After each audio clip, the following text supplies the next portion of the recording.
Et l'idée de se lancer en indépendant en Israël, ça fait rêver, non? Mais souvent, la paperasse, ça fait un peu peur. Eh bien, le statut au Patour, c'est justement le premier pas pour beaucoup de monde.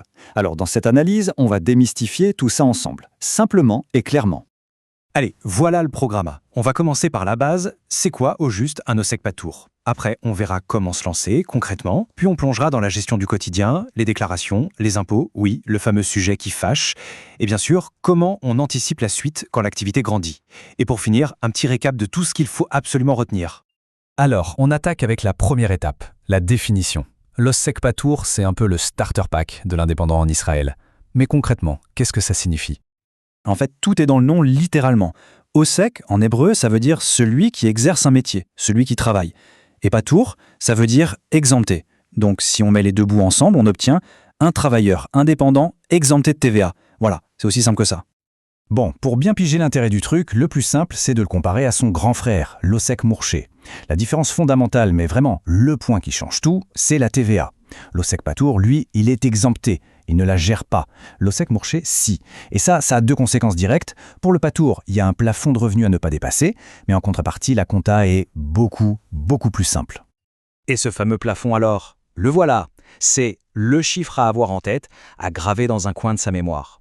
Pour l'année 2023, il était de 107 692 shekels. Attention, on parle bien du chiffre d'affaires annuel. Tant qu'on reste sous cette barre, pas de problème, on garde son statut d'OSEC Patour. Ok, ça c'est pour la théorie. Maintenant, on passe à la pratique. Concrètement, comment on fait pour ouvrir son OSEC Patour? Allez, c'est parti pour les démarches administratives. Et là, attention, premier point de vigilance, le piège classique. L'inscription ne se fait pas à un seul endroit, mais bien à 3. C'est un parcours obligé. D'abord, on va au bureau de la TVA, ensuite on s'enregistre aux impôts sur le revenu, le Massarnas, et pour finir, direction la sécurité sociale, le Bitoir Léomi. C'est un package, impossible de n'en faire qu'un ou deux, les 3 sont indissociables. Bon, ça y est, l'entreprise est créée. Mais bien sûr, le travail ne fait que commencer. Alors, au jour le jour, quelles sont les obligations? Qu'est-ce qu'il faut faire pour que tout reste en ordre? Alors oui, on dit que la compta est simplifiée, mais attention, ça ne veut pas dire qu'on peut la négliger, elle doit être super rigoureuse. Ça veut dire qu'il faut tenir un livre de compte avec toutes les entrées et toutes les sorties d'argent. Et surtout, il faut bien maîtriser la différence entre deux documents clés. La Rejbonit Iska, qui est la facture qu'on envoie pour demander le paiement, et la Kabbalah, qui est le reçu qu'on donne une fois qu'on a été payé. C'est vraiment deux choses distinctes et c'est très important. Là, il y a une question qui revient tout le temps, et elle est logique. Ok, si on ne récupère pas la TVA sur les achats, à quoi ça sert, au fond, de garder toutes les factures de dépenses? Eh bien la réponse, elle change tout pour le portefeuille. C'est simple, chaque dépense professionnelle justifiée par une facture vient diminuer le bénéfice imposable. Et moins de bénéfices, ça veut dire moins d'impôts sur le revenu à payer à la fin. C'est purement mathématique. Donc garder ces factures, ce n'est pas juste une bonne habitude, c'est une vraie stratégie pour optimiser sa fiscalité. Allez, on enchaîne avec le sujet que tout le monde adore, les déclarations et les impôts.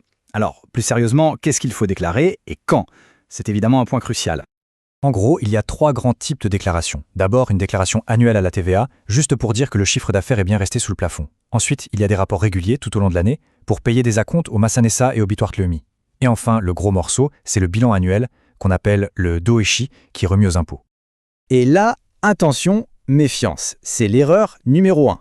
Patour veut dire exempté de TVA, ça ne veut absolument pas dire exempté d'impôt sur le revenu. Jamais un OSEC Patour reste un contribuable normal. Si le bénéfice dépasse un certain seuil d'imposition, il y a de l'impôt à payer. C'est non négociable. D'ailleurs, il est tout à fait possible d'être à la fois salarié et OSEC Patour. C'est très courant. La seule chose, c'est qu'il faut bien penser à déclarer l'ensemble des revenus, ceux du salariat et ceux de l'activité indépendante, dans le bilan annuel.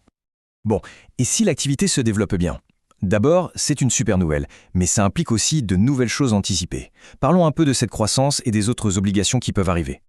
Là, on touche un point absolument critique. Si le chiffre d'affaires dépasse le fameux plafond, il n'y a pas d'alternative. Il est impératif de passer en OC Mourché.